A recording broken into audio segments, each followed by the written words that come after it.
इसे सत्संग और गुरु की साधना के द्वारा ही पात्रता को प्राप्त किया जा सकता है। जिसने भी इसे पाया है इसी तरह पाया, और जब उस हृदय में वो पात्रता आ गई तो गुरु की वो वस्तु उसके हृदय में उतर जाती है और पत्थर की अग्नि की तरह सुरक्षित हो जाती है। गुरु ईश्वर रूप में ही हमारे सजाती हैं, जीव रूप में है। तो गुरु में साधक के अहम का विलय बड़ी आसानी से हो जाता है, और गुरु महाराज कहते हैं कि गुरु में विलय होते ही ईश्वर में विलय हो जाता है।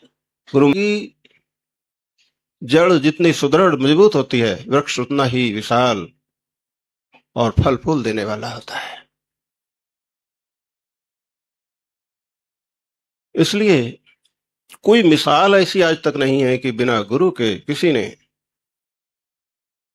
इस जीवन के लक्ष्य को प्राप्त किया हो। अध्यात्म साधना वृक्ष के 6 अंग बताए, जो उन 6 अंगों को भली भांति परिपुष्ट कर लेता है वो अति शीघ्र ही इसी जीवन में साधना के लक्ष्य को प्राप्त करके, साधनाएं करने के बाद भी साधना का उद्देश्य, इस जीवन का जो लक्ष्य है वो प्राप्त नहीं होता, और इसके विपरीत किसी को बहुत जल्दी वो लक्ष्य प्राप्त हो जाता है।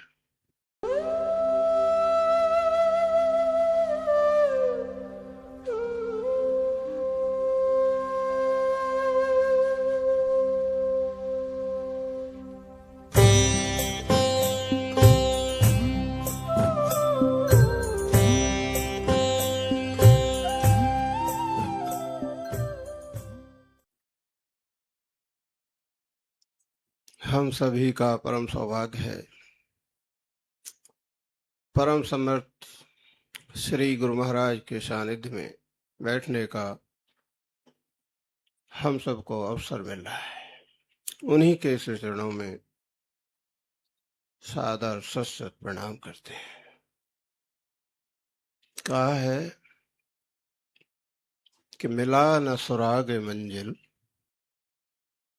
कहीं उम्र भर किसी को, कहीं नजर आ गई है मंजिल, 2 कदम ही चलकर।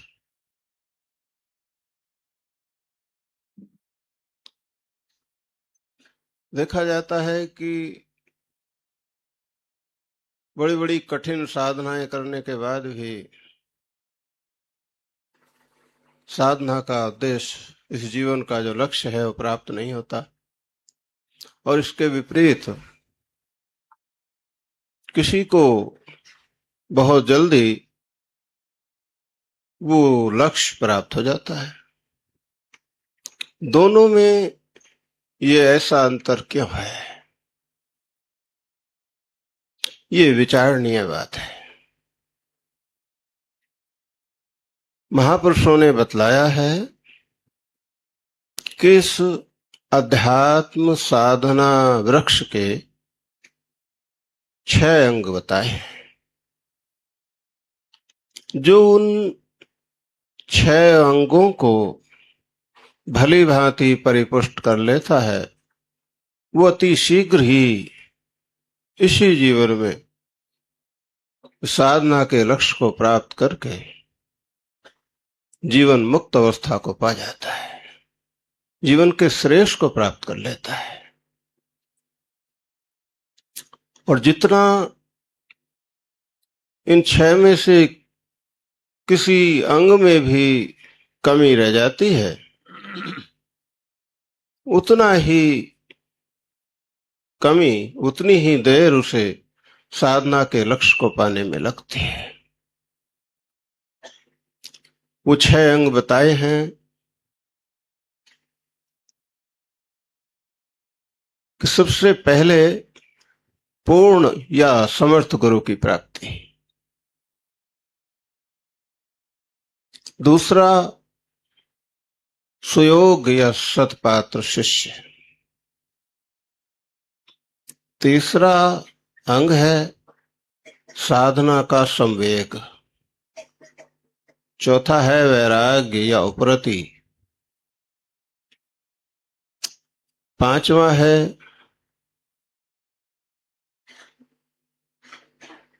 गुरु कृपा। और छठा अंग है गुरु या ईश्वर के प्रति समर्पण। जिन्होंने भी अपने जीवन में इन 6 अंगों को उचित रीति से पालन करके पूर्ण कर लिया, देखा कि वो अति शीघ्र ही साधना के लक्ष्य को प्राप्त कर गए और पूर्णता को पा गए।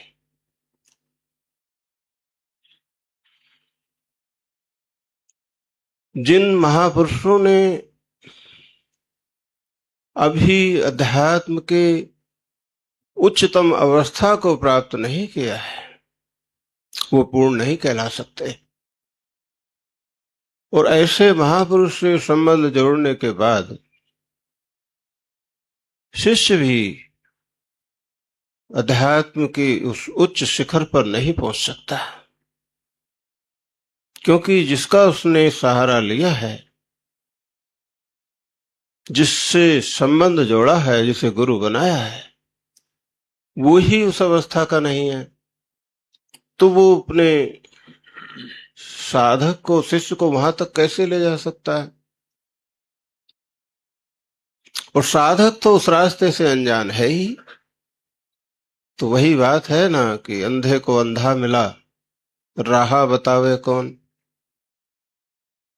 तो इसलिए बताया है, गुरु महाराज कहते हैं कि इस अध्यात्म साधना वृक्ष की जो मूल है, इसकी जो जड़ है, वो समर्थ गुरु है। समर्थ गुरु की प्राप्ति। किसी भी वृक्ष की जड़ जितनी सुदृढ़ मजबूत होती है, वृक्ष उतना ही विशाल और फल फूल देने वाला होता है।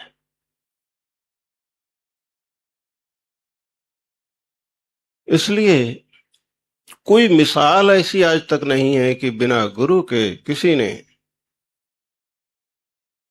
इस जीवन के लक्ष्य को प्राप्त किया हो।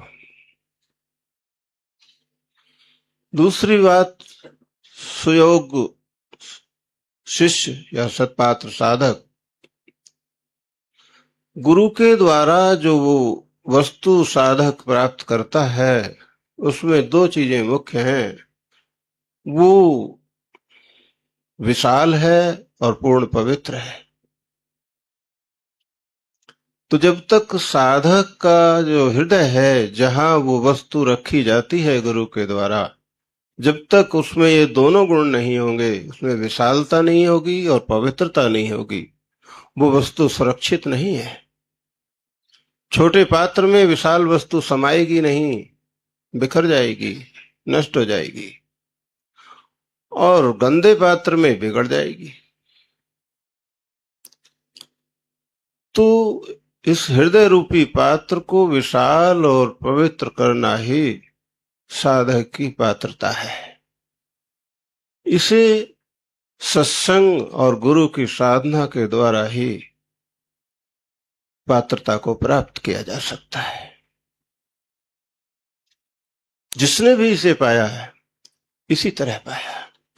और जब उस हृदय में वो पात्रता आ गई, तो गुरु की वो वस्तु उसके हृदय में उतर जाती है और पत्थर की अग्नि की तरह सुरक्षित हो जाती है।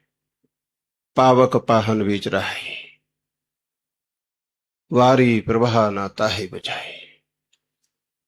तीसरी जो वस्तु है साधना का संवेग, बताया है ये 3 प्रकार का होता है, मंद, मध्यम और तीव्र। किसी भी साधना को करने का जो तरीका है, किस वेग से कर रहे हैं, वो उसका संवेग कहलाता है। अब अगर हम मंद और मध्यम प्रकार से कर रहे हैं, तो उसमें पता नहीं कितना समय लगेगा, देर सवेर पूर्णता तो आएगी, लेकिन ये नहीं कह सकते कितना समय लगे। हाँ, तीव्रता से अगर उसे कर रहे हैं तो अति शीघ्र ही सफलता मिलेगी।